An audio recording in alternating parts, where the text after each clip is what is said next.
সেমিফাইনালেই ফাইনালের উত্তাপ। নিঃসন্দেহে এবারের বিশ্বকাপে সবচেয়ে এক্সাইটিং ম্যাচ নিয়ে হাজির হচ্ছে ফ্রান্স ও স্পেন। যে গতিতে ছুটছে দিদিয়ের দেশমের দল, তাদের থামানোর মতো সামর্থ্য আছে শুধু স্পেনের। অন্যদিকে লুই দে লা ফুয়েন্তা বাহিনীও ম্যাচ বাই ম্যাচ ডেভেলপ করে হয়ে উঠেছে অপ্রতিরোধ্য।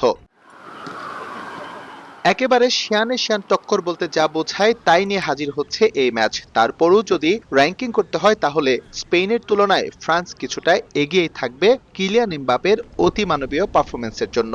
৮ গোল করা এই স্ট্রাইকার আছেন লিওনেল মেসিকে টপকে বিশ্বকাপের অল টাইম স্কোরার হওয়ার অপেক্ষায়।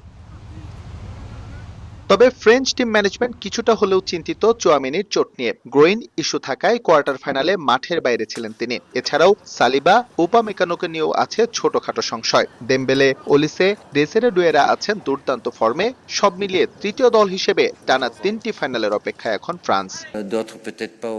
স্পেন বল দখলে রেখে প্রচন্ড চাপ তৈরি করতে পারে, তবে আমরাও বল নিয়ে খেলতে জানি, তাদের সমস্যায় ফেলতে পারি। প্রতিটা ম্যাচ আলাদা, প্রতিপক্ষ অনুযায়ী পরিকল্পনা বদলাতে হয়। অতীত নিয়ে ভাবছি না, আমাদের লক্ষ্য একটাই, জয়। চুয়েমিনি আগের চেয়ে ভালো, সেমিফাইনাল খেলার জন্য প্রস্তুত। ফ্রান্সকে অপ্রতিরোধ্য ভাবা হলেও স্প্যানিশ দুর্গে তারা বড্ড অসহায়। ২০২৪-এর ইউরো সেমিফাইনালে উঠতে থাকা ফরাসিদের হারিয়েই শিরোপার পথ সুগম করেছিল স্পেন। এছাড়াও গেল বছর নেশনস লিগে ফ্রান্সকে হারানোর সুখস্মৃতি আছে তাদের। আর এসব আত্মবিশ্বাস থেকেই হয়তো প্রতিপক্ষকে বড় হুমকি দিয়ে রেখেছেন লামিন ইয়ামাল।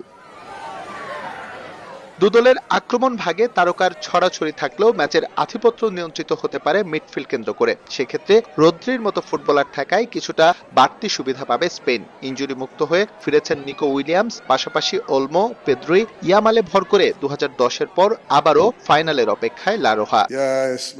ফেভারিট তকমা কেবল চাপ বাড়ায়। ফ্রান্সকে নিয়ে অনেক বিশ্লেষণ করেছে। তাদের বিশ্বমানের ফুটবলার আছে, আমাদেরও আছে।